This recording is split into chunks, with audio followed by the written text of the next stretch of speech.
মুসলিম মুক্তি।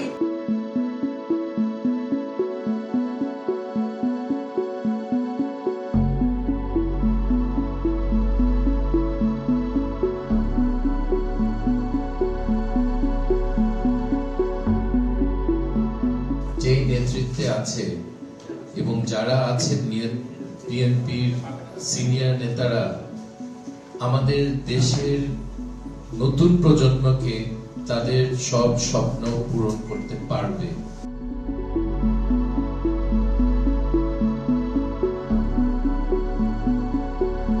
দেশে একটা পরিবেশ তৈরি হয়েছে একটা অবাধ সুষ্ঠু নির্বাচন অনুষ্ঠানে। বিএনপি যদি সরকার পরিচালনার দায়িত্ব পায় তাহলে অবশ্যই বিএনপি বাংলাদেশকে একটা সত্যিকার অর্থেই একটি গণতান্ত্রিক এবং একটা সমৃদ্ধ অর্থনীতি গড়ে তুলতে সক্ষম হবে।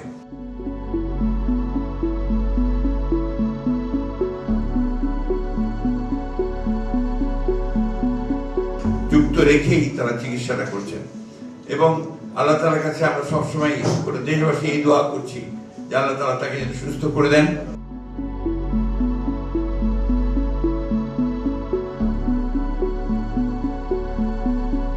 মেধাভিত্তিক প্রযুক্তি নির্ভর মানুষদেরকে নিয়েই বাংলাদেশের আগামীর ভবিষ্যৎ এবং রাজনীতি বিনির্মাণ করতে চাই।